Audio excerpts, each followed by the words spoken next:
दोस्तों, चाहे कुंवारे मर जाना, लेकिन इन 3 लक्षण वाली स्त्रियों कभी विवाह मत करना। नहीं तो आपका जीवन पूरी तरह से बर्बाद हो जाएगा।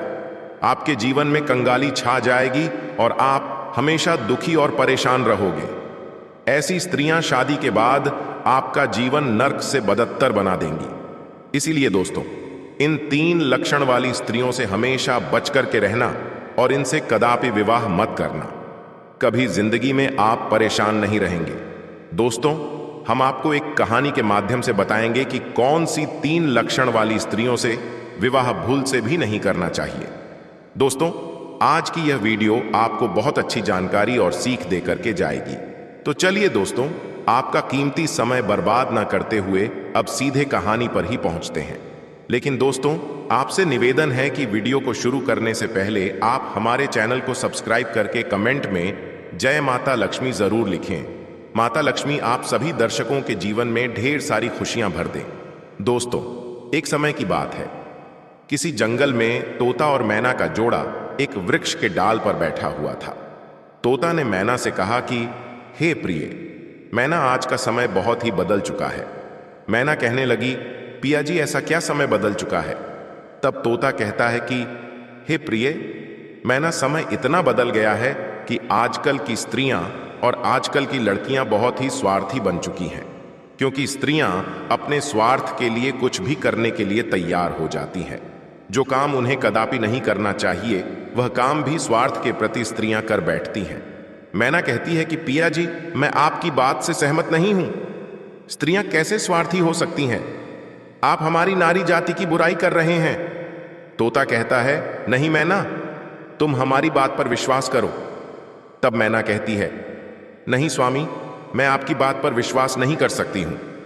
तब तोता कहता है, ठीक है मैना, जब तुम्हें विश्वास नहीं है तो आज मैं तुम्हें एक कहानी सुनाता हूं, और इस कहानी को सुनने के साथ साथ तुमको यह विश्वास हो जाएगा कि तुम्हारी नारी जाति कितनी स्वार्थी बन चुकी है और अपने स्वार्थ के लिए कितने गलत गलत काम करने के लिए तैयार हो जाती है। दोस्तों, तभी मैना कहती है, ठीक है स्वामी, पहले आप वह कहानी सुनाइए और सिद्ध करके बताइए कि हमारी नारी जाति स्वार्थी है या नहीं है। दोस्तों, तब तोता अपने मैना रानी को वह कहानी सुनाता है। तोता कहता है कि हे प्रिय मैना, एक समय की बात है। किसी नगर में 3 दोस्त रहते थे। एक राजा का लड़का था जो राजकुमार था, एक बनिया का लड़का था और एक साहूकार का लड़का था। तीनों दोस्त थे। तीनों में बहुत गहरी दोस्ती थी, क्योंकि वह तीनों साथ साथ पढ़े थे और साथ ही साथ बड़े भी हुए थे। राजा का जो लड़का था, जो राजकुमार था, उसकी शादी भी हो चुकी थी। मित्रों, एक दिन की बात है। तीनों दोस्त राजा के बगीचे में टहल रहे थे तो राजकुमार, जो राजा का लड़का था, वह अपने दोस्तों से कहता है, भाई कल चलते हैं और अपनी पत्नी को उसके मायके से बुला करके ले आते हैं, क्योंकि बहुत दिन हो चुके हैं और मुझे मेरी पत्नी की बहुत याद आ रही है। इसीलिए कल मेरे ससुराल में चलते हैं और तुम भी मेरे साथ चलो। तब इन दोनों दोस्तों ने कहा, जो साहूकार का लड़का था और बनिया का लड़का था। इन दोनों ने बोला, भाई तुम तो अपने ससुराल में पहुंच जाओगे और ससुराल में ससुर जी के महल में आराम से सोओगे, लेकिन हम कहां जाएंगे? तब राजकुमार कहता है, मेरे भाई, तुम कोई सराय देख लेना और एक रात की ही तो बात है। रात सराय में काट लेना और सुबह मैं अपनी पत्नी को लेकर के आ जाऊंगा और आराम से घर के लिए निकल चलेंगे। दोस्तों, राजकुमार के बात को सुनकर के दोनों दोस्त, साहूकार का लड़का और बनिया का लड़का जो था, वह सहमत हो जाता है। लेकिन बनिया का लड़का जो था, वह बहुत ही चालाक और चतुर था, और जो राजा का लड़का उस नगर के पास में जब पहुंचता है तो राजकुमार अपने दोनों दोस्तों से कहता है, मेरे भाई, यहां कोई सराय देख लेना और रात उस सराय में काट लेना और मैं ससुराल जाता हूं, सुबह जल्दी आ जाऊंगा। तोता कहता है कि हे मैना राजकुमार, इतना कहने के बाद अपने ससुराल के लिए चला जाता है और इधर साहूकार का लड़का और बनिया का लड़का सराय की तलाश में निकल जाते हैं। ढूंढते ढूंढते उनको एक सराय दिखाई देती है और सराय के जब समीप पहुंचते हैं तो उन्होंने देखा कि यहाँ खाने पीने की भी व्यवस्था सही है और रुकने की भी व्यवस्था सही नजर आ रही है। दोस्तों, सराय के दरवाजे पर जब वे पहुंचे तो वहां उन्होंने एक बुढ़िया को देखा। उस बुढ़िया के पास में जाकर कहने लगा, हे माता, हम इस सराय में रात व्यतीत करने के लिए आए हैं और सुबह चले जाएंगे। हमारे लिए सराय में जगह दे दो जो हम रात सही से काट सके। दोनों दोस्तों की बात को सुनकर के वह बुढ़िया जो थी वह कहने लगी, देखो बेटा, चाहे कहीं रुक जाओ, चाहे कहीं भी जाकर के रात काट लो, लेकिन इस सराय में आप ना रुके, इस सराय में आप रात ना गुजारे। तब दोनों दोस्त ने पूछा, ऐसा क्यों माता? तब बुढ़िया कहती है, मेरे पुत्र, इसमें अगर आप रुके तो आप जिंदा नहीं बचेंगे, क्योंकि आपकी मृत्यु हो जाएगी।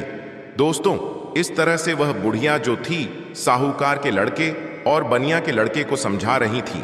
तब तक एक बहुत सुंदर लड़की, एक बहुत सुंदर युवती दरवाजे के भीतर उस साहूकार के लड़के को दिखाई दे जाती है। साहूकार के लड़के ने जब उस सुंदर युवती को देखा तब उस पर मोहित हो गया और उसके साथ रात में रुकने के लिए वह तैयार था। उतावला हो रहा था कि किसी ना किसी तरीके से हम इसके साथ रात गुजार लें। मित्रों, इधर वह बुढ़िया समझाती रही, लेकिन साहूकार का लड़का नहीं माना। साहूकार का लड़का जो था वह अपने दोस्त से कहता हुआ चला गया कि दोस्त, तुझे कहीं जगह मिल जाए तो तू रुक लेना, पर हम तो इसके साथ में ही रुकेंगे दोस्तों। कहने के बाद में वह साहूकार का लड़का जो था उस सुंदर युवती के साथ में रुकने के लिए वह अंदर चला गया, और जो सराय में एक हॉल टाइप का रूम यानी हॉल जैसा एक कमरा था, वह बहुत गहरा और लंबा था। उसमें वह सुंदर युवती के साथ में साहूकार का बेटा चला जाता है। दोस्तों, इधर रात हो चुकी थी और सोने का भी वक्त कुछ समय में होने वाला था। दोस्तों, वह तोता मैना से कहता है, इधर साहूकार का लड़का उस सुंदर युवती के साथ में सराय के अंदर चला गया, लेकिन बनिया का लड़का बाहर रह गया, जो बहुत ही चालाक था। वह चतुर था और समझदार था। बनिया का लड़का ने उसे रोका भी, लेकिन वह नहीं माना। अब दोस्तों, बनिया का लड़का जो था वह बुढ़िया के पास फिर से पहुंचता है और कहता है, हे बूढ़ी माता, मैं आपकी बात को समझा नहीं। आपने कहा कि इस सराय में जो रुकेगा उसकी मृत्यु हो जाएगी और वह सुबह जिंदा लौट करके नहीं आएगा। इसका क्या कारण है, बताने की कृपा करें। दोस्तों, तब वह बुढ़िया कहती है, बेटा, तुम उसे रोक रहे थे, लेकिन तुम्हारा दोस्त नहीं माना। मुझे डर है कि वह सुबह आपको जिंदा नहीं मिलेगा। बनिया का लड़का कहने लगा, वही तो मैं आपसे जानना चाहता हूं माता, बात रहस्य है, कृपया खुल करके बताओ। तब बुढ़िया ने कहा, बेटा, यह जो सुंदर युवती आपके दोस्त ने देखी, जिसके साथ में वह अंदर चला गया, यह सुंदर युवती जो है यह एक वैश्य है और नागिन है। यह रात में अपना रूप बदल लेती है और जिसके साथ यह रात में रुकती है उसी को डस लेती है और उसको मार देती है। इसीलिए हमको डर है, क्योंकि जो भी गया वह जिंदा लौट करके नहीं आया। तोता मैना से कहता है, बनिया का लड़का यह सुनकर के घबरा गया और कहने लगा, हे बूढ़ी माता, हमें कोई रास्ता बताओ जिससे हम अपने दोस्त की जान बचा सके। तो बुढ़िया कहती है कि बेटा, मैं तुम्हें एक तलवार देती हूं और अगर तुम उस नागिन का वध कर सको तभी तुम्हारा दोस्त बच पाएगा। बनिया का लड़का समझदार और चतुर था। वह तैयार हो गया और कहने लगा, माता, लाइए तलवार, मैं अपने दोस्त का जान जरूर बताऊंगा, चाहे हमारी जान ही क्यों ना चली जाए। दोस्तों, तब बुढ़िया बनिए के लड़के को तलवार देती है और वह चुपके से सराय के अंदर घुस जाता है, और जहां उसका दोस्त साहूकार का बेटा उस वैश्य के साथ में लेटा हुआ था, वहीं पास में एक कोने में जाकर के बैठ जाता है और इंतजार करने लगता है कि कब यह नागिन का रूप धारण करें और हम इसको मारे। दोस्तों, आधी रात का समय होने वाला था और तभी वह सुंदर युवती जो नागिन थी वह अपना रूप बदलती है और जैसे ही साहूकार के लड़के को काटने वाली होती है तो उसका दोस्त बनिया तलवार लिए तो बैठा ही था। एकदम से उसने तलवार चलाई और उस नागिन का वध कर दिया और वह सुंदर युवती मर गई। दोस्तों, इस तरीके से उसने अपने दोस्त की जान बचाई और उस मरी हुई नागिन को पलंग के नीचे रख दिया एवं छिपा दिया। दोस्तों, तब तोता मैना से कहता है, वह बनिया का लड़का जो था, इतना काम करने के बाद, अपने दोस्त की जान बचाने के बाद सराय से बाहर निकल आता है, और जब बाहर निकल आया तो उसने क्या देखा कि एक सुंदर स्त्री जो है वह जंगल की तरफ जा रही है। उसने देखा और विचार किया कि यह सुंदर स्त्री जंगल में इतनी रात में कहां जा रही है। हमें देखना चाहिए, इसके पीछे पीछे जाना चाहिए और यह जानकारी लेना चाहिए कि यह जा कहां रही है। वह बनिया का लड़का जिसके हाथ में तलवार था, जिसने नागिन का वध किया था, वह उस सुंदर स्त्री के पीछे चल देता है और वह बनिया का लड़का सोचता जा रहा है कि देखें यह कहाँ जा रही। वह स्त्री चलती चली गई और जंगल में एक साधु का आश्रम था और वह स्त्री साधु के आश्रम पर पहुंच गई और जाकर के उसने साधु से मुलाकात की और वह सारा नजारा बनिया का लड़का दूर से ही देख रहा था। जब उसका जाने का समय हुआ तो साधु से मिलने के बाद फिर वह सुंदर स्त्री हाथ जोड़ करके कहने लगी, आज आपसे मेरी आखिरी मुलाकात है। फिर साधु कहने लगा, वह क्यों? तो वह सुंदर स्त्री जवाब देती है, हमारे पति हमें लेने के लिए आए हैं और अभी हमारे घर पर ठहरे हुए हैं। कल मैं अपने पति के साथ ससुराल चली जाऊंगी। आज के बाद फिर मैं आपसे मिलने के लिए नहीं आ पाऊंगी। तब वह साधु कहने लगा, रोजाना तो मेरे पास आती थी, लेकिन अब मुझे धोखा देकर के जा रही हो और कह रही हो कि अपने पति के साथ जा रही हो। तब वह सुंदर स्त्री जवाब देती है, हाँ, मेरा पति मेरे घर पर ठहरा हुआ है और कल मैं ससुराल चली जाऊंगी। मुझे माफ करना, अब मैं आज के बाद तुम्हारे पास मिलने नहीं आऊंगी। दोस्तों, उस सुंदर स्त्री के बात को सुनकर साधु को गुस्सा आ जाता है और साधु जो है उस सुंदर स्त्री की गुस्सा में नाक काट देता है और जब उसकी नाक कट जाती है तो उसे पीड़ा होती है और वह पीड़ा को सहन करती हुई चिल्लाती हुई अपने घर के लिए भाग खड़ी होती है।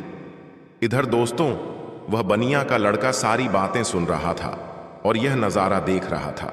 उस बनिया के लड़का को बहुत गुस्सा आ गया और उसने गुस्से में साधु को मार दिया, उसकी हत्या कर दी और उसको मार करके वहां से तुरंत वो चल देता है और आगे चल करके एक मंदिर था और उसी मंदिर में जाकर के छिपकर भीतर बैठ गया। अब वह सोचता है कि हे प्रभु, इस दुनिया में हो क्या रहा है। अब इधर जो वह बनिया का लड़का मंदिर के अंदर बेचारा चुपचाप बैठा हुआ था, वहां पर कुछ चोर आते हैं और चोर मंदिर के बाहर से हाथ जोड़ करके कहता है कि देवी माँ, हम चोरी करने के लिए जा रहे हैं और अगर यह हमारी चोरी आसानी से हो जाए और हम न पकड़े गए तो कल हम तुम्हारे पास तुम्हारे लिए राजा की लड़की को लाएंगे और उसकी बलि चढ़ाएंगे। इतना कहने के बाद में वह चोर अपनी चोरी करने के लिए चले जाते हैं और जो अंदर बनिया का लड़का बैठा था, उसने जब चोरों की बात को सुना तो उसके पैरों तले से जमीन खिसक गई और वो मन ही मन सोचता है कि ये क्या है, यहां भी एक हत्या होने वाली है। हे प्रभु, ये हो क्या रहा है। मित्रों, वह बनिया का लड़का विचार करता है कि चाहे कुछ भी हो जाए, लेकिन मैं राजा की लड़की की हत्या नहीं होने दूंगा। यह सोच करके वह मंदिर में बैठा रहा। इधर दोस्तों क्या हुआ कि वह स्त्री जो थी, जिसकी नाक साधु ने काटी थी, वह अपने घर पर पहुंची और उसने रोना धोना बंद किया। बाकी पीड़ा तो सता ही रही थी। उसने विचार किया कि अगर सुबह लोग मुझे देखेंगे तो पता नहीं, ना जाने मेरे बारे में क्या कहेंगे। मुझे शर्म से अपना सर नीचे झुकाना पड़ेगा। क्यों ना मैं अपने पति को फंसा दूं और यह कह दूं कि मेरे पति ने मेरी नाक काट ली। तो वही हुआ, सवेरा होने वाला था और जैसे ही थोड़ा प्रकाश होने को था, तभी वह चिल्लाने लगी और कहने लगी कि देखिए देखिए, मेरे पति ने मेरी नाक काट दी। दोस्तों, घर वाले जो थे वह एकदम से भाग करके आते हैं और उसके पति को बंदी बना लेते हैं। जो वह राजकुमार था, जो राजा का लड़का था, उसको पकड़ लेते हैं और पकड़ करके वहां के राजा के सामने पेश कर देते हैं। राजा वह सारा वृत्तांत जान करके उसको जेल में डाल देता है। तब तोता मैना से कहता है, हे मैना रानी, अब आगे सुनिए क्या हुआ। इधर पूरा दिन व्यतीत हो गया। उसका दोस्त जो बनिया था, उसने पूरा दिन इधर उधर बैठ करके काट लिया और जब रात हो गई तब उसी मंदिर में जाकर के वह चुप करके बैठ गया, क्योंकि उसे मालूम था कि यह चोर राजा की लड़की को पकड़ करके जरूर लाएंगे, उसकी हत्या जरूर करेंगे, लेकिन मैं उसकी हत्या नहीं होने दूंगा। जब रात हो गई तो मंदिर में जाकर के तलवार लेकर के छुप कर बैठ गया और इधर आधी रात जब होती है तभी वह चोर राजा के लड़की को पकड़ करके लाते हैं और मंदिर के बाहर बैठ जाते हैं। कुछ देर बैठ करके बातें करते हैं और कहते हैं, देवी माँ ने हमारी बातें सुन ली हैं, कितनी बढ़िया हमें चोरी करवा दी, पकड़े भी नहीं गए और बहुत मालदार भी बन जाएंगे क्योंकि हमने बहुत माल लुटा है। इस तरीके की बातें कुछ देर करते रहे। फिर उनमें से एक बोला, देख भाई, अब उस लड़की को जल्दी ले जा, और देवी मां के सामने उसका सिर काट देना और उसकी बलि चढ़ा देना। तो दोस्तों, उन चारों में से एक चोर जो था, वह राजा की लड़की को पकड़ करके अंदर मंदिर में प्रवेश करता है और देवी मां की जहां पर मूर्ति थी वहां पर ले जाता है। और उस लड़की का सिर काटने के लिए जैसे ही वह चोर जाता है तो बनिया का लड़का तो वहां तैयार ही बैठा हुआ था, और वह चोर राजा की लड़की का सिर नहीं काट पाया, उसकी बलि नहीं चढ़ा पाया, क्योंकि उसे पहले ही बनिया के लड़के ने उस चोर को मार दिया और चोर को मार करके उसकी लाश को एक बगल में रख दिया।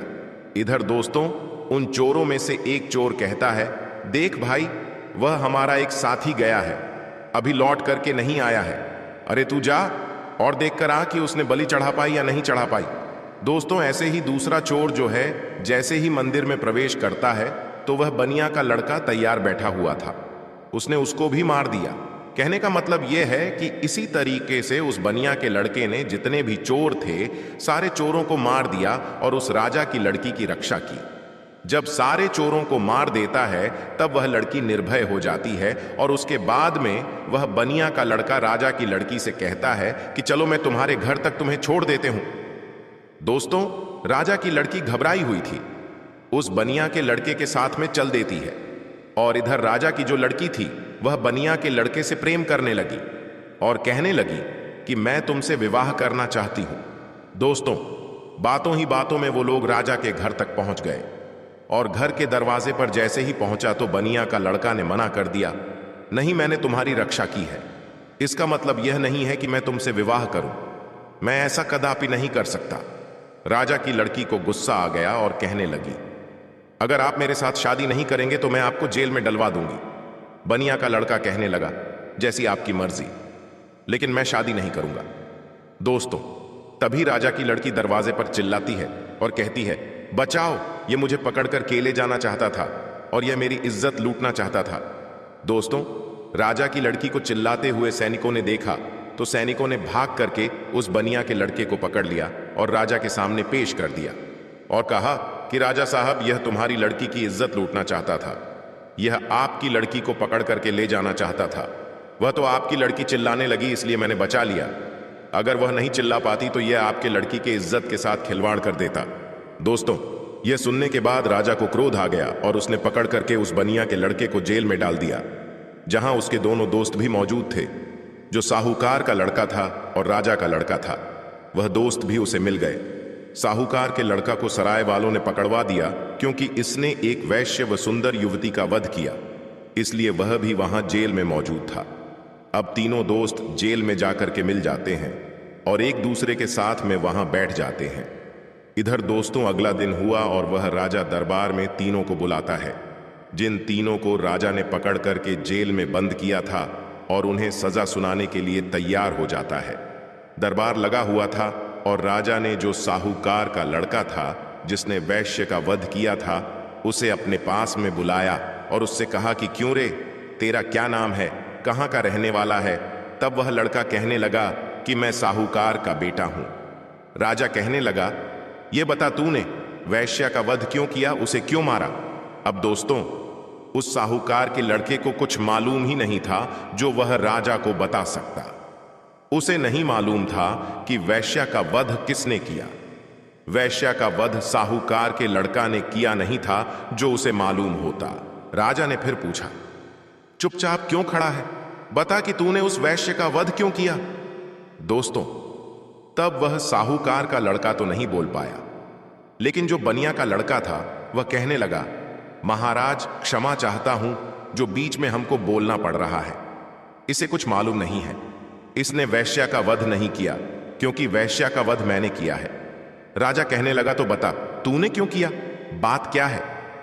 तब दोस्तों, वह बनिया का लड़का कहता है, ही महाराज, हम अपने दोस्त के साथ में इसी साहूकार के लड़के के साथ में सराय में रुकने के लिए एक रात गुजारने के लिए गए थे और एक बूढ़ी मां ने मना किया था, इसके अंदर नहीं रुको क्योंकि जो रुकेगा वह सुबह जिंदा नहीं बचेगा। लेकिन यह हमारा दोस्त नहीं माना और उसने सुंदर वैश्य को देखकर के रात गुजारने के लिए अंदर सराय में चला गया। मुझे उस बुढ़िया के द्वारा मालूम हुआ कि यह नागिन है और यह नागिन के रूप में आकर के इसको डस लेती। इसलिए तब मैं तलवार को लेकर के अपने दोस्त की जान बचाने के लिए जहां यह पलंग पर वेश्या के साथ सोया हुआ था वहीं एक कोने में जाकर के बैठ गया। और जैसे ही उस वेश्या ने रूप बदला और नागिन बन करके हमारे दोस्त को डसने के लिए तैयार हुई, मैंने तुरंत उसको मार दिया। अगर आपको विश्वास नहीं है तो जहां पलंग पड़ा हुआ है उसके नीचे हमने मरी हुई नागिन रख दी है, आप देख लीजिए। दोस्तों, तब राजा ने सैनिकों को भेजा और वहां सैनिकों ने जाकर के वही मरी हुई नागिन पाया और आकर के सारी बात राजा को बताया कि सत्य बात है। तो दोस्तों, राजा प्रसन्न हो गया और कहने लगा, ठीक है, तूने दोस्ती का फर्ज निभाया है जो अपनी दोस्त की जिंदगी बचाई है। दोस्तों, राजा साहूकार के लड़के को छोड़ देता है। उसके बाद में राजा जो था वह राजकुमार यानी कि जो राजा का लड़का राजकुमार जो था उसको बुलाता है और उससे पूछता है कि तू बता कि तूने अपनी पत्नी की नाक क्यों काटा। अब दोस्तों, उसको भी नहीं मालूम था कि नाक किसने काटी है, वो भी चुपचाप खड़ा था। राजा ने फिर दोबारा पूछा कि बोल क्यों नहीं रहा है, कि तूने अपनी पत्नी की नाक को क्यों कटा।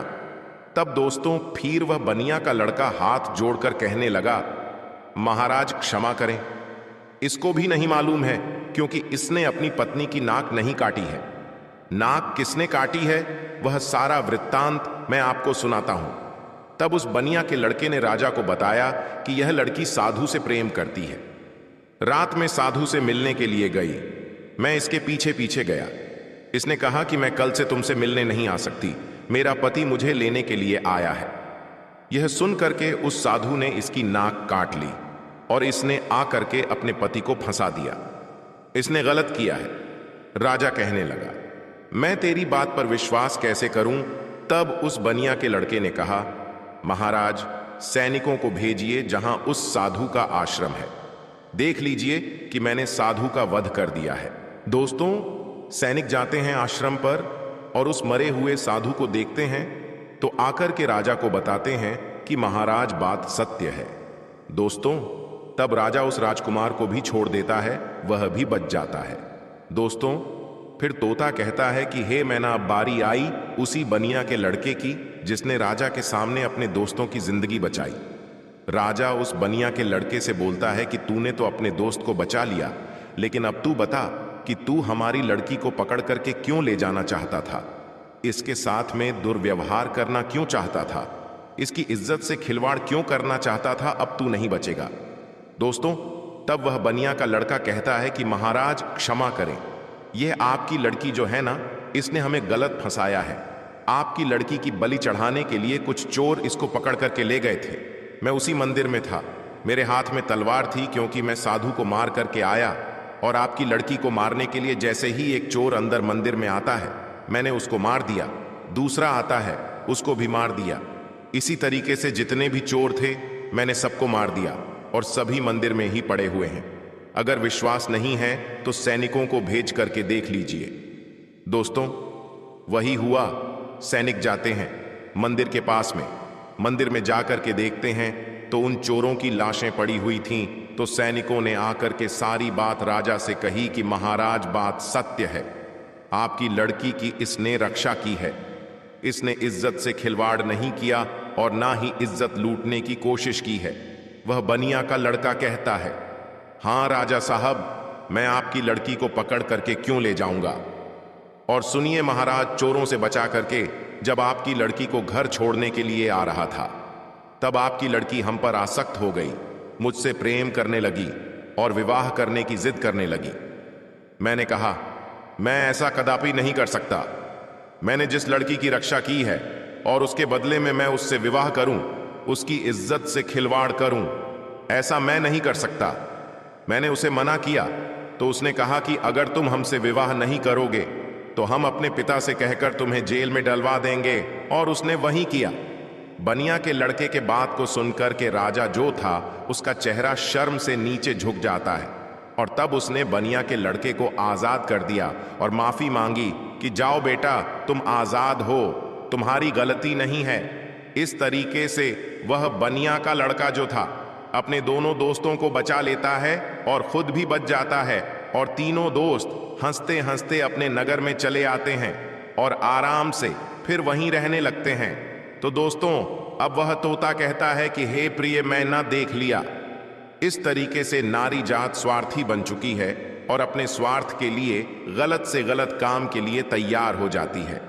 अब उस गलत काम के लिए चाहे कुछ भी करना पड़े, चाहे कितने भी कष्ट झेलना पड़े, चाहे किसी के भी जिंदगी से खिलवाड़ क्यों ना करना पड़े, लेकिन ऐसी स्त्रियां नहीं मानती हैं।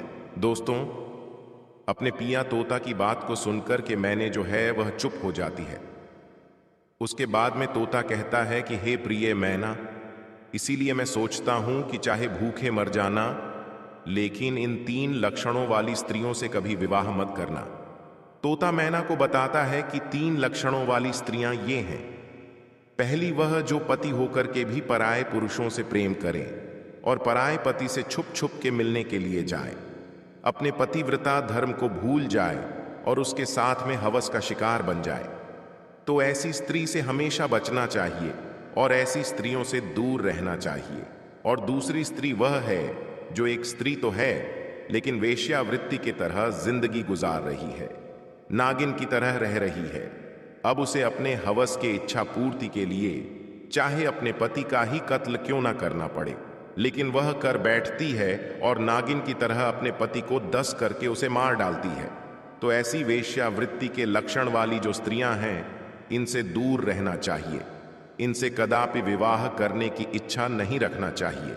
और तीसरी स्त्री वह है जिसकी जान अगर कोई बचाए और अगर वह मरने के लिए जा रही हो और उसकी अगर कोई जान बचा ले और ऐसे में वे मददगार को ही झूठा फंसा दे और उस मददगार से विवाह की इच्छा करें और उसी से दूर व्यवहार करने की इच्छा करें और फिर उसको झूठा फंसा करके उसको मरवा डाले या उसे जेल में बंद करवा दें या उसे सजा दिलवा दें, तो ऐसी स्त्रियों से भी हमेशा बच के रहना चाहिए।